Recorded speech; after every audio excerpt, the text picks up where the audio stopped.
To every football fan out there in the world, whether you're watching from Asia, Canada, Australia, Africa, wherever you're watching from, I'm sure we can all come to an agreement that Manchester United have had one of the worst seasons in their history. Yes, one of the worst. Not the worst, but one of the worst. And as a Manchester United fan, I can tell you my chest up that this is a season we needed to happen. And I'm glad it is happening within us. Now, on this video, I would share into my reasoning as to why I am happy that Ineos are the one leading us into the future. It's not just about the bright new shiny stadium. It is about the plan and what they have done in the 1 year they have been at the club. In this video, we want to talk about the future of Manchester United, because whether you like it or not, as a Manchester United fan, we are not fighting for anything in the EPL. We have probably the Europa to concentrate on, but let's shift our attention from that for the moment. Let's think about the future and the 1 year we have had with Ineos, and let's not think about the performance, because the performance were in 13th position. It is hard to be optimistic when you think about it on a daily basis, but that's not what we're going to do on this video. On this video, we want to go into next season. Let's see what is going to happen in the summer. The inspiration for this video was the news that I saw on the Daily Star, which says Manchester United to sell 10 players as Ruben Amorim rebounds worst team in club history. Worst team in club history. We can see it there. And that was not all. It's also popped up on the Sun, which says Manchester United want to get rid of at least 10 first team players this summer, with Rashford, Sancho, Anthony set for exits.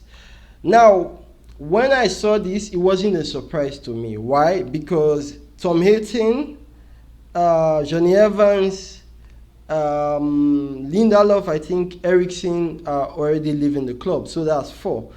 So on this video, we're going to shed light on who we think is the remaining 6 players or the 10 players in entirety that are going to be leaving the club. So let's jump into the team sheet. Now, this is the Manchester United team sheet. Tom Hayton, one of the goalkeepers, I think is retiring or leaving the club. Lindelof is leaving, a contract end. I think I'm going to add Maguire, because the players are 10. I don't know if it's going to be too much at the end of the video, but let's just go with it for now. So I'm going to add Maguire. So that's Tom Hayton, Lindelof, Maguire, Johnny Evans. I know people are going to want Luke Shaw to leave, but the thing is, the salary, I don't think he's going anywhere. So we're skipping Luke Shaw. So Eriksen, that makes it 5, Casemiro 6, Rashford 7, Anthony 8, Sancho 9. And I'm going to probably put an Onana or an Alessandro Garnacho in there to make it a 10. Now, I love Onana, but I would not be objected at all to Onana being sold. I really actually think we need a replacement. I need somebody that can pass. Onana is supposed to know how to pass the ball, and his goalkeeping there's a lot of questioning for me there. I've been very supportive of the guy, but he might surprise me. But I will not be objected to selling Onana. So Lindelof, like we know, is leaving. Maguire, I think if a buyer comes in for Maguire, we sell Maguire, or we keep him for one more season. But we do need to get a centre back, I think. The fact that we got Euro is now playing well on the left, plus the rise of Aiden Heaven, I think we might change to buying a right centre back instead of a left centre back. But these are the 10 people in my perspective I think are going to be leaving the club. I think a player like Casemiro will probably, Saudi Arabia, or probably a Turkey, a Galatasaray, or a Fenerbahce. You can see Fred is doing well there. The reason why it is difficult for a player like him is the legs. Premier League is the intensity. Manager have been saying it. The intensity. I think if you are not working as hard as Cristiano, even at that age, you cannot compete with the physicality in the Premier League and the intensity. So Casemiro is definitely going. Sancho, Chelsea owes us 25 million. We do not want 5 million. They have to pay in full. I think Anthony, probably Real Betis, there have rumors of a loan. Real Betis are trying to get a loan, but I would say I'll sell for 25. Rashford is the one I think probably we can get maybe 30 to 40 million for. Now, in order to best understand, why I trust in Ineos, we take a look at, they came into the club, then they had to bring in the backroom people. I'm talking about Omar Barada, Christopher Vevel, Jason Wilcox, that are going to oversee this project to move forward, because they have to sit in the room and discuss, where are we going, how do we take the club forward.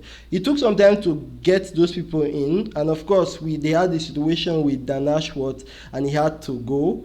But if you look at the window, their first window, you will very well understand that even though we changed the managers, these players, their first window was a hit. Now let's look at it. Lenny Yoro, yes, he can play this formation. Manuel Gatti, one of the center midfielders. Matthias De Ligt, Joshua Zexi, Patrick Dogu, Masarawi, Aiden Heaven. Now the one that can be questioned there is Zexi, but I see him as our Firmino. I think the prime Zexi we bought from Bologna, all he has to do now is increase intensity. And we have been seeing it in the the past matches.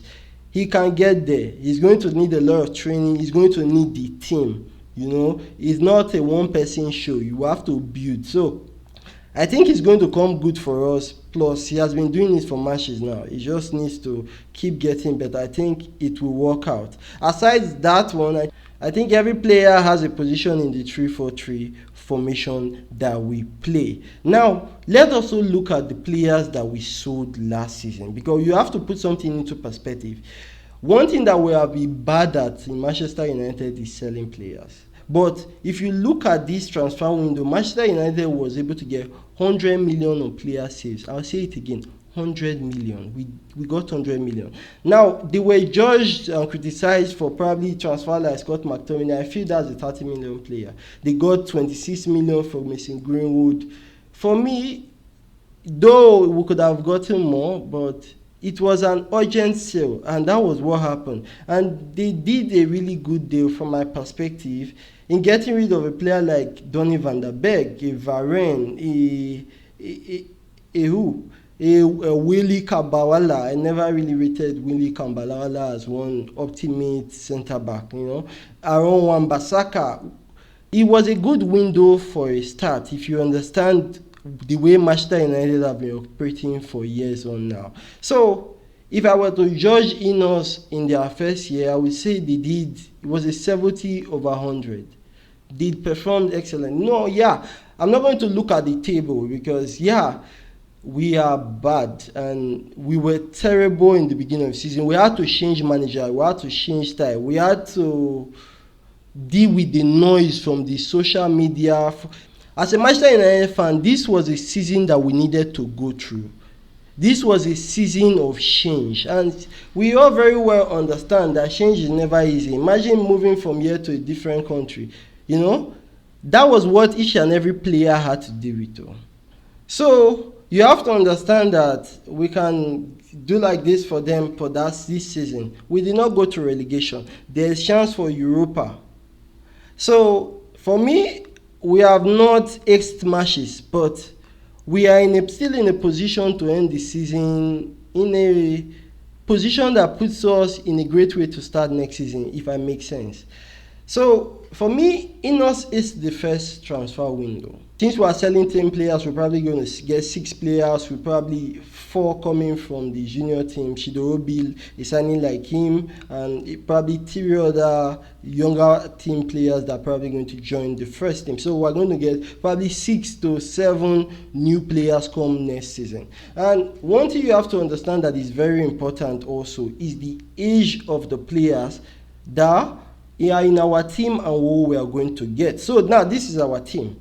If we let a Casemiro go, a Casemiro which is 32 go, a Luke Shaw, a Tom Hayton which is 38, I think that's the oldest player. Johnny Evans 37, Ericsson, where are you? Ericsson 33. Imagine that age, that tired legs, and we bring in players from weight say 23 to 27. Imagine what that could do to the team. I'm talking 6 new players, 2 new center midfielders. Trust me, I am looking towards the future with shiny eyes. And our future is mostly in the hands of 2 people, Jason Wilcox and Christopher Viville.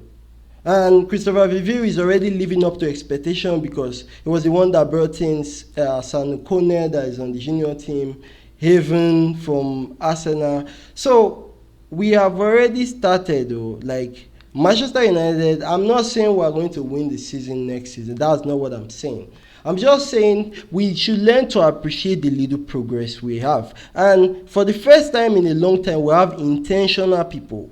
One thing Manchester United fans don't understand is we are the worst run club before Ineos took over. They took over a failing, sinking government. Like, every time I used to probably relate Manchester United to Nigeria. Like, that is what it feels like. So, Ineos have to come in and try to steady the ship. And I think they have done well in their first season. Now we have to look forward, like we're doing in this video, talk about what they are going to do in the future. And judging from what they did in the summer, we look bright.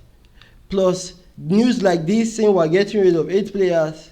So, it has already started. I believe Jason Wilcox and I believe Christopher Viville, they are already getting their contacts, they are already making contact, they are already reaching out to their scouts, whatever, to get in the right players. Now, of course, we know finances are a stretch in Manchester United. So we are going to also have to do a really good job in disposing these 8 players or the 10 players that we're going to get rid of. Like a player like Rashford needs to get us at least a 30 to 40 million. At least we should, since we made 100 million from sales last summer, we should be able to aim for 200 million this season to get in for player sales. So imagine spending 300, selling 200, getting 200 in. So net spend 100 million. You know, that's the kind of idea I think they're probably working on at the moment. On the next video, I'm going to suggest the players for the 6 players who I think they are going to be coming to Manchester United that are going to change the team. But for me as a Manchester United fan and to all Manchester United fans out there, I will tell you with my chest high that though we have not had the best season, we have a chance of ending the season in a high. If there's one thing we can all agree as a football fan is when your team is winning, you feel good. And I remember when I started supporting Manchester United when I was still a kid with the Ruud van Nistelrooy, David Beckham, Waza, Rooney, my favorite guy, Cristiano Ronaldo. You see that winning every week, it makes a happy husband. It makes a happy family. Imagine Manchester United, winning matches. That is all we want, So I am looking into the future with so much bright eye. It's not like we'll win the Champions League or whatever next season, but we'll start playing good again. The idea now for people like Jesse Wilcox and Christopher Viville is to go and find the new Wayne Rooney, is to go and find the new Ruud van Nistelrooy, to take advantage of the market. We can see Chelsea buying anything under 20. I'm not saying we should go down that route because that is not how we have been doing it. Just look at the signing like Eden Heaven. Like, he comes into the first team doing properly well. You have to understand. Look, a signing like Patrick Dogu, like steady, all the transfer they have made, hit back to back. So as a Manchester United fan, I understand now we can only go up from here. We can only go up. This season might get even more terrible, trust me. But I want you to look into the future, think ahead, and understand that for the first time, we are now being run by people that understand football. We are the biggest club in England. So For me, with ideas like the brand new stadium, you will see that Jim Ratcliffe, he get big guy. Na glory dey find. And if they get this next transfer window right, we dey closer. We saw it happen with Arsenal. They had to filter them out, they get them in. And you have to understand, this is not the first time we have been seeing this to Manchester United to flush 10 players out. We have seen it in the past few seasons, but they couldn't get the players out because I feel, from my perspective, bankers were running the cup. They did not have the contacts to make those transactions to happen. But now we have football people with contacts. So I think that is why we are able to move out people faster and get people in with more, swift negotiation. I think with the bankers, it was different going to negotiate. But with these people now, they sort of know the value of the player differently, if I make any sense. Like I told you, be optimistic. Manchester United, we can only get better from now. We can only get better. Come next season, get the transfers right, we are a much better team. Put your trust in us. Put your trust in Ruben Amorim. We are going to get it right.